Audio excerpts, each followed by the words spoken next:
نیکی کمانے کا ذریعہ ہے۔ تو ہمیں کیا معلوم ہوا؟ نماز مومنوں کے لیے دنیا میں بھی کامیابی کی سیڑھی ہے اور آخرت میں بھی کامیابی کی سیڑھی ہے۔ کل قیامت کے دن سب سے پہلے جس چیز کا سوال ہوگا، جس چیز کا حساب ہوگا، میرے بھائیوں، نماز کی ہوگی۔ اگر ہمارے نام اعمال میں نماز ہوگی، ہم نے دنیا میں نماز پڑھی ہوگی، تو اللہ رب العالمین ہمیں جنت میں داخل کرے گا۔ لیکن اگر ہمارے نام اعمال میں نماز نہیں ہوگی، ہم نے نماز نہیں پڑھی ہوگی، نماز کو ترک کر دیا ہوگا، نماز چھوڑ کر ہم نے اگر دنیا کمائی ہوگی، نماز چھوڑ کر ہم نے آخرت کا سودا کیا ہوگا، ہمارا کیا حاصل ہوگا؟ اللہ رب العالمین فرشتوں کو حکم دے گا، جاؤ گھسیٹ کے جہنم میں ڈال دو۔ یہ میں نہیں کہتا ہوں، آئیے اللہ کے رسول اللہ رب العالمین کی صلاحیت سے سمجھتے ہیں۔ جب جنتی جہنمیوں سے سوال کریں، ما سلککم فی سقر، کس چیز کی وجہ سے اللہ رب العالمین نے تمہیں جہنم میں ڈالا ہے؟ وہ کون سا عمل تھا جس کی بدولت اللہ رب العالمین نے تمہیں جہنم میں ڈالا؟ کیا جواب دیں گے جہنمی؟ کیا جواب دیں گے؟ لم نکو من المصلین، ہم دنیا میں نماز نہیں پڑھتے تھے، ہم دنیا میں نمازوں کو چھوڑ دیا کرتے تھے، ہم دنیا میں نمازوں کا اہتمام نہیں کرتے تھے۔ اس نماز کو چھوڑنے کی وجہ سے اللہ رب العالمین جہنم میں ڈال دے گا۔ کیا جواب دو گے؟ میرے بھائیوں، جس طرح آپ نے رمضان المبارک کے مہینے میں نماز کا وقت نکالا، اللہ رب العالمین نے رمضان المبارک کے مہینے میں کوئی دنوں کو نہیں بدلا ہے، الگ ٹائم نہیں رکھا ہے، الگ وقت نہیں رکھا ہے، وہی وقت تھا، وہی ٹائم تھا، وہی دن تھا۔ جس طرح ہم نے رمضان المبارک کے مہینے میں عبادت کے لیے وقت نکالا، بندگی کے لیے وقت نکالا، وہی وقت ہمیں رمضان کے بعد بھی نکالنا ہے، تاکہ ہم اپنے آخرت کی تیاری کر سکیں۔ جس مقصد کے لیے اللہ رب العالمین نے ہمیں دنیا میں بھیجا ہے، اس کو پورا کر سکے۔ اللہ رب العالمین نے ہمیں دنیا میں عبادت کے لیے بھیجا ہے، جس کا نقشہ اللہ رب العالمین اپنے کلام مجید میں کھینچتا ہے، وَمَا خَلَقْتُ الْجِنَّ وَالْإِنسَ إِلَّا لِيَعْبُدُونَ، میں نے جنوں اور انسانوں کو اپنی عبادت کے لیے پیدا کیا ہے۔ تو ہمارے دنیا میں آنے کا مقصد ہی یہی ہے کہ اللہ رب العالمین کی عبادت کرے، اللہ رب العالمین کی بندگی کرے۔ اگر آپ اللہ رب العالمین کی بندگی کریں گے، عبادت کریں گے، آپ کی دنیا بھی کامیاب کر دے گا اور آپ کی آخرت بھی کامیاب کر دے گا۔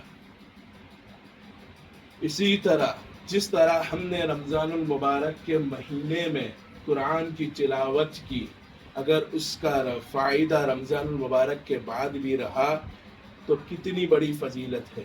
اللہ رب العالمین جو شخص قرآن کی تلاوت کرتا ہے، اس کے مرتبے کو بڑھا دیتا ہے، اس کی عزتوں کو بڑھا دیتا ہے، اس کی ویلیو کو بڑھا دیتا ہے، جیسا کہ اللہ رب العالمین اپنے کلام، اللہ کے رسول صلی اللہ علیہ وسلم فرماتے ہیں، ان اللہ یرفع بہذا الکتاب اقواما ویضع بہ آخرین۔ اللہ رب العالمین اس کتاب کی وجہ سے قوم کے مرتبے کو بڑھا دیتا ہے، قوم کی عزت کو بڑھا دیتا ہے، قوم کی ویلیو کو بڑھا دیتا ہے۔ اگر ہم نے قرآن کی تلاوت کی ہوگی، قرآن کو پڑھا ہوگا، اپنی زندگی میں قرآن کو جگہ دی ہوگی، قرآن کو پڑھ کر سمجھا ہوگا، اس پر عمل کیا ہوگا، تو اللہ رب العالمین ہماری دنیا میں عزتوں کو بڑھا دیتا ہے، ہماری ویلیو کو بڑھا دیتا ہے، ہماری اہمیتوں کو بڑھا دیتا ہے۔ کتنی بڑی فضیلت ہے قرآن کے پڑھنے والوں کے لیے۔ یہ قرآن کل قیامت کے دن اپنے بندوں کے لیے اللہ کے سامنے سفارش کرے گی۔ یہی قرآن، یہی کتاب جس کے پڑھنے سے اللہ رب العالمین بے حساب اجر دیتا ہے۔ اگر انسان ایک حرف پڑھتا ہے تو اس پر 10 نیکی دیتا ہے۔ جیسا کہ ہم الف لام میم پڑھتے ہیں تو وہاں ہمیں 10 نیکی نہیں ملتی ہے، بلکہ وہاں ہمیں 30 نیکی ملتی ہے۔ الف ایک حرف ہے، لام ایک حرف ہے، میم ایک حرف ہے، تو ہمیں وہاں 30 نیکی ملتی ہے۔ اسی طرح اگر ہم اپنی زندگی میں یہ عادت ڈال دیں، اگر ہم روز کا ایک رکوع بھی پڑھتے ہیں، ایک پیج بھی پڑھتے ہیں، ذرا سوچئے ہمیں اللہ رب العالمین کتنے اجر سے نوازتا ہے۔ اسی طرح اگر انسان قرآن کو چھوڑ دیتا ہے، قرآن نہیں پڑھتا ہے، تو اللہ رب العالمین ایسی قوم کو ذلیل کر دیتا ہے، ایسی قوم کو برباد کر دیتا ہے، ایسی قوم کا نیست و نابود کر دیتا ہے۔ آج مسلمانوں کی حالت دیکھیے، جگہ جگہ پر مسلمان کو ذلیل کیا جا رہا ہے، خار کیا جا رہا ہے، مسلمانوں کو برباد کرنے کی کوشش کی جا رہی ہے۔ اس کی وجہ کیا ہے؟ مسلمانوں نے قرآن کو چھوڑ دیا، قرآن پر عمل کرنا چھوڑ دیا، قرآن کی تعلیمات لینا چھوڑ دیا، قرآن کو چھوڑ کر دین میں اپنی منمانی کرنے لگ گئے۔ اس کی وجہ سے آج اللہ رب العالمین مسلمانوں کو ذلیل کر رہا ہے۔ یہ میں نہیں کہتا ہوں، اللہ کے رسول کی حدیث کے الفاظ ہے۔ جو قرآن کو چھوڑ دیتا ہے، طاقوں کی زینت بنا دیتا ہے، اللہ رب العالمین ایسی قوم کو ذلیل و خوار کر دیتا ہے، ایسی قوم کو برباد کر دیتا ہے۔ آپ قرآن کو چھوڑنا معمولی سمجھتے ہیں، کل قیامت کے دن یہ کتاب اللہ رب العالمین سے شکایت کرے گی کہ تیرے اس بندے نے مجھ سے تعلیم حاصل نہیں کی، نہ پڑھا، نہ اس سے سیکھا، اس نے مجھے چھوڑ دیا تھا، طاقوں کی زینت بنا دیا تھا۔ ہمارا کیا حسر ہوگا جب یہی کتاب ہماری کل اللہ رب العالمین کے سامنے شکایت کرے گی۔ ہمیں قرآن کو قیامت کے دن سفارش کرنے والا بنانا ہے، نہ کہ شکایت کرنے والا بنانا ہے۔ سفارش کرنے والا بنانا ہے تو ہمارے لیے ضروری ہے کہ ہم قرآن کی تلاوت کریں، قرآن کو پڑھیں، قرآن کو سمجھیں۔ اگر ہم قرآن کو سمجھ کر پڑھیں گے تو یہ ہمیں جنت میں لے جانے والا ذریعہ بنے گا۔ اگر ہم قرآن کو طاقوں کی زینت بنا لیں گے تو ہمیں دین کی تعلیم کہاں سے ملے گی؟ ہم دین کو کیسے سیکھیں گے؟ یہی قرآن ہے جو ہمیں حق اور باطل کی تعلیم دیتا ہے، یہی قرآن ہے جو ہمیں ہدایت کا راستہ دکھلاتا ہے، یہی قرآن ہمیں بتلاتا ہے کون سا عمل جو جنت میں لے جانے والا ہے، کون سا عمل ہے جو جہنم میں لے جانے والا ہے۔ میرے بھائیوں، جس طرح ہم نے رمضان المبارک میں قرآن کو اہمیت دی، قرآن کو فضیلت دی، ویسے ہی آپ کو رمضان المبارک کے بعد بھی قرآن کو پڑھنا ہے، قرآن کی تلاوت کرنا ہے، تو اللہ رب العالمین آپ کی آخرت کو بھی سنوار دے گا اور آپ کی زندگی کو بھی سنوار دے گا۔ اسی طرح اس ماہ مبارک نے ہمارے اخلاق کی بھی تربیت کی۔ کیسے؟ اللہ رب العالمین نے روزوں کی حالت میں جھوٹ بولنے کو حرام قرار دیا، جھوٹی گواہی دینے کو حرام قرار دیا، جھوٹ بول کر تجارت کرنے کو حرام قرار دیا، جھوٹ بول کر کسی کو دھوکہ دینے کو حرام قرار دیا، جھوٹ بول کر کسی کے مال کو ناحق طریقے سے ہڑپنے کو حرام قرار دیا، یہاں تک کہ جھوٹ بول کر کسی پر الزام ڈالنے کو حرام قرار دیا، اور حکم نافذ کر دیا کہ ہمیں ایسے شخص کے بھوکا اور پیاسا رہنے کی کوئی ضرورت نہیں ہے جو روزوں کے حالت میں بھی جھوٹ بولنا نہیں چھوڑتا ہے، جو روزوں کے حالت میں بھی جھوٹ والے معاملات کرنا نہیں چھوڑتا ہے، تو ایسے شخص کے روزے کی اللہ رب العالمین کو ضرورت نہیں ہے۔ وہ اگر روزہ رکھتا ہے اور جھوٹ بول رہا ہے اور جھوٹ والے عمل کر رہا ہے تو اس کا روزہ کوئی کام کا نہیں ہے، اس کے لیے محض بھوکا رہنا ہے اور پیاسا رہنا ہے۔ ہم اور آپ جانتے ہیں کہ اگر ہم روزے کی حالت میں جھوٹ بولیں گے اور جھوٹ بول کر تجارت کریں گے، جھوٹ بول کر کسی کو دھوکہ دیں گے تو ہم کو روزے کا کوئی اجر نہیں ملے گا۔ تو بھلا کوئی ایسے بھوکا پیاسا رہے گا؟ ہرگز نہیں۔ ہم تجارت دیکھتے ہیں کہ بھئی یہاں پروفٹ والا معاملہ ہے، یہاں تجارت کرنا بہتر ہے، یہاں اگر ہم تجارت کریں گے تو ہمیں پروفٹ نہیں ملے گا تو ہم اس جگہ کو چھوڑ دیتے ہیں۔ ویسے ہی اگر ہم روزے میں جھوٹ بولیں گے تو ہمیں اجر نہیں ملے گا، لیکن اگر ہم روزے کی حالت میں جھوٹ نہیں بول رہے تو ہم کو روزہ رکھنے کا اجر اللہ رب العالمین بے حساب دے گا۔ ایسے ہی تو ہم نے رمضان المبارک کے مہینے میں جھوٹ بولنا چھوڑا ہوگا، جھوٹ والے اعمال کو چھوڑا ہوگا، تو رمضان المبارک کے بعد بھی اگر ہم ان اعمال کو باقی رکھیں گے، جھوٹ بولنا چھوڑ دیں گے، جھوٹ بول کر تجارت کرنا چھوڑ دیں گے، لوگوں کے مال کو ناحق طریقے سے ناحق طریقے سے ہڑپنا چھوڑ دیں گے، تو میرے بھائیو اس کا بہت فائدہ ہے۔ اگر ہم نے اپنی زندگی میں سچائی کو، اپنی زندگی میں سچ بولنا سیکھ لیا تو اس کا بہت فائدہ ہے۔ اللہ کے رسول صلی اللہ علیہ وسلم نے فرمایا علیکم بالصدق فإن الصدق یہدی الی البر فإن البر یہدی الی الجنہ۔ تم سچ بولنے کو لازم پکڑو، تم سچائی کو لازم پکڑو، اس لیے کہ سچ بولنا، سچائی اختیار کرنا یہ نیکی کی طرف لے جاتی ہے، اور نیکی جنت کی طرف لے جاتی ہے۔ اگر ہم اپنی زندگی میں سچ بولیں گے، جھوٹ کو ترک کر دیں گے، جھوٹ کو چھوڑ دیں گے، تو اللہ رب العالمین ہمیں جنت کے قریب لے جائے گا۔ ایسے ہی اگر ہم نے جھوٹ بولنا نہیں چھوڑا تو اللہ کے رسول صلی اللہ علیہ وسلم نے فرمایا ایاکم بالکذب فإن الکذب یہدی الی الفجور فإن الفجور یہدی الی النار۔ تو تم جھوٹ سے بچو، اس لیے کہ جھوٹ گناہوں کی طرف لے جاتا ہے، اور یہ گناہ ہمیں جہنم کی طرف لے جاتے ہیں۔ تو جھوٹ بولنا یہ ہمیں جہنم کے قریب کرتا ہے۔ تو ہمیں تجارت کرنی ہے تو سچ بول کر کرنی ہے، کاروبار کرنا ہے تو سچ بول کر کرنا ہے، کسی کو دھوکہ نہیں دینا ہے، اس لیے کہ شریعت کی تعلیم ہے من غشنا فلیس منا۔ جو شخص کسی کو دھوکہ دیتا ہے، کسی کے ساتھ فراڈ کرتا ہے، وہ ہم میں سے نہیں، یہ ہماری شریعت میں سے نہیں ہے کہ کسی کو دھوکہ دیا جائے، کسی کے ساتھ فراڈ کیا جائے۔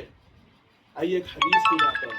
اللہ کے رسول صلی اللہ علیہ وسلم فرماتے ہیں جو شخص سچ بول کر تجارت کرتا ہے، یعنی سامنے والے کو بتلا دیتا ہے کہ بھئی یہ مال میں عیب ہے، یہ مال صحیح نہیں ہے، تو اللہ رب العالمین اس کے کاروبار میں بہت زیادہ برکت دیتا ہے۔ اور جو شخص جھوٹ بول کر تجارت کرتا ہے، اللہ رب العالمین اس سے برکت کو چھین لیتا ہے۔ آپ دیکھ لیجئے آج سماج میں جو جھوٹ بولتے ہیں، جو دھوکہ دیتے ہیں، جو فراڈ کر کے تجارت کرتے ہیں، ان کی زندگی بد سے بدتر ہوتی ہے۔ ایک وقت ایسا آتا ہے انہیں خودکشی کر لینا پڑتی، اس کی وجہ کیا؟ جھوٹ بول کر تجارت کرنا، حرام تجارت کرنا، لوگوں کو دھوکہ دے کر تجارت کرنا۔ اب دو حدیث پیش کر کے میں اپنی باتوں کو ختم کر دوں گا۔ اگر ہم نے اپنی زندگی میں عبادت کو جگہ دی، بندگی کو جگہ دی، اور بڑے بڑے گناہوں سے بچ گئے تو ہماری زندگی کامیاب ہو گئی۔ آئیے ہم حدیث سے سمجھتے ہیں۔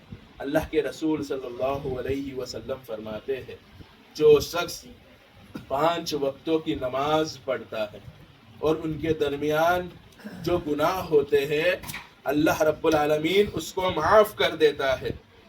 اسی طرح جو ایک جمعہ سے دوسرے جمعہ تک جمعہ کا اہتمام کرتا ہے اور ان جمعہ سے لے کر دوسرے جمعہ تک جو گناہ ہوا ہے اللہ رب العالمین ان چھوٹے گناہوں کو معاف کر دیتا ہے۔ اسی طرح رمضان المبارک کے مہینے سے لے کر دوسرے رمضان تک ان کے بیچ میں جو گناہ ہوئے ہیں اللہ رب العالمین اس کو معاف کر دیتا ہے۔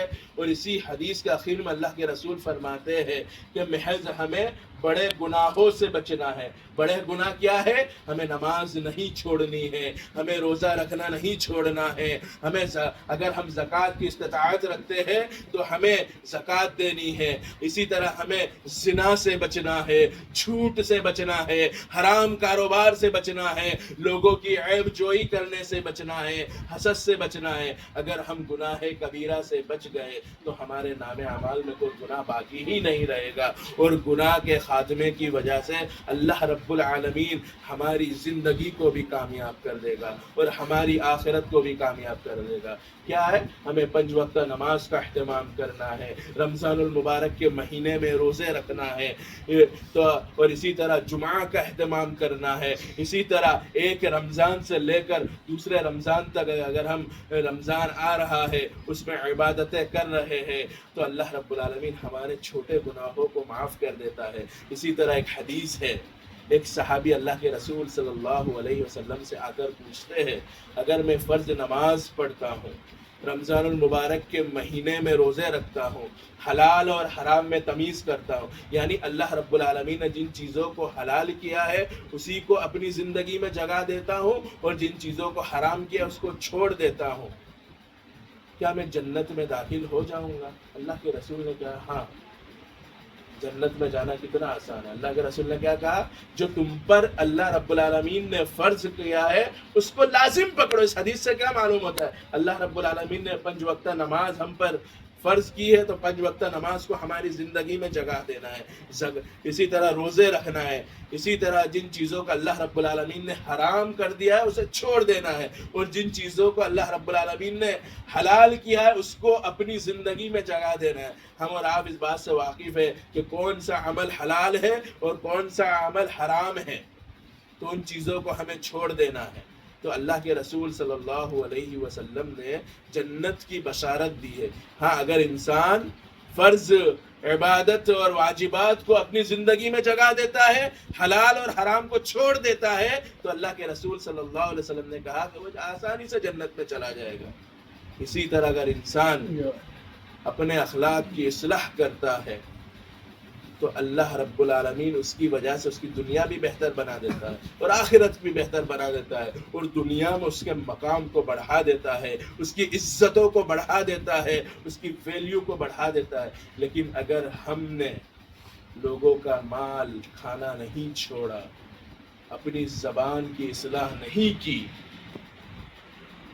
جھوٹ بولنا نہیں چھوڑا، لوگوں کو زبان سے تکلیف دینا نہیں چھوڑا، لوگوں کا مال ناحق طریقے سے ہڑپنا نہیں چھوڑا، جھوٹ بول کر تجارت کرنا نہیں چھوڑا، اس کا انجام کل قیامت کے دن بہت خطرناک ہے۔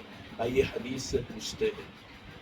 اللہ کے رسول صلی اللہ علیہ وسلم نے ایک مرتبہ صحابہ کرام سے پوچھا، اتدرون ما المفلس، کیا تم جانتے ہو مفلس کون ہے؟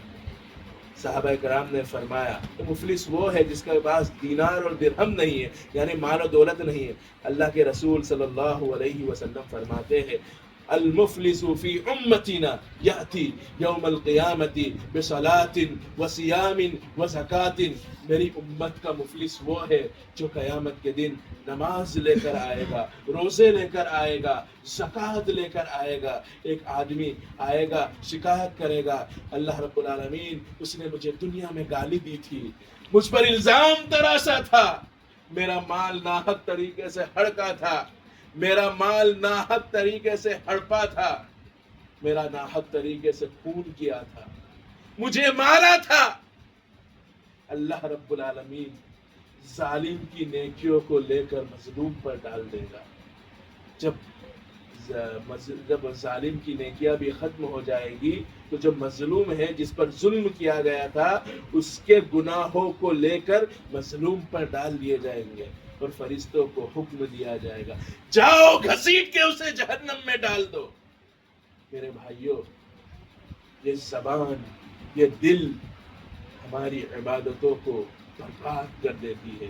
اگر ہم اس زبان کو جھوٹ میں استعمال کر رہے ہیں، ہم اس زبان کو اپنے بھائی کو تکلیف پہنچانے میں استعمال کر رہے ہیں، اس ہاتھ کو اپنے بھائی کو تکلیف پہنچانے میں استعمال کر رہے ہیں، اس ہاتھ کو اپنے بھائی کو پریشان کرنے میں استعمال کر رہے ہیں، اس ہاتھ سے ہم اپنے بھائی پر ظلم کر رہے ہیں، ہم ہمارے سماج کے یتیموں پر ظلم کر رہے ہیں، یتیموں کا مال ناحق طریقے سے کھا رہے ہیں، ہم اپنے سماج کے جو کمزور ہے، جو لاچار ہے، جو محتاج ہے، ان کے مال کو ناحق طریقے سے چھین رہے ہیں۔ اگر آج سماج میں جو اپنے بھائی کا حق نہیں دے رہا ہے، اپنی بہنوں کا حق نہیں دے رہا ہے، اپنے بھائی کی میراث کو کھا رہا ہے، اپنی بہنوں کے حق کو کھا کر ان کے میراث میں ڈاکے ڈال رہا ہے، ان تک یہ اللہ کے رسول کو پیغام پہنچا دو۔ کل قیامت کے دن اللہ رب العالمین فرشتے کو حکم دے گا،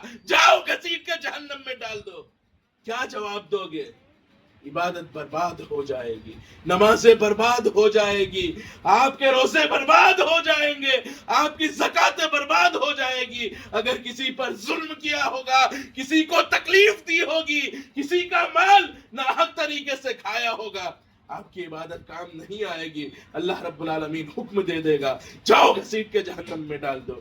میرے بھائیوں ان اعمال کی روزے نے ہم رمضان المبارک کے مہینے نے ہماری تربیت کی ہے. فحش کاموں پر بین لگا دیا, جھوٹ پر بین لگا دیا, کسی کی غیبت کرنے پر بین لگا دیا, یہاں تک کہ لڑائی جھگڑے کو بھی حرام قرار دیا تاکہ زبان سے گالی نہ نکلے, تاکہ کسی پر ناحق طریقے سے ہاتھ نہ اٹھے. اگر یہ اثر رمضان المبارک کے بعد بھی باقی رہا, وہ اللہ بولتا ہوں آپ کی زندگی سنور جائے گی, آپ کی آخرت بھی کامیاب ہو جائے گی, آپ کی دنیا بھی کامیاب ہو جائے گی.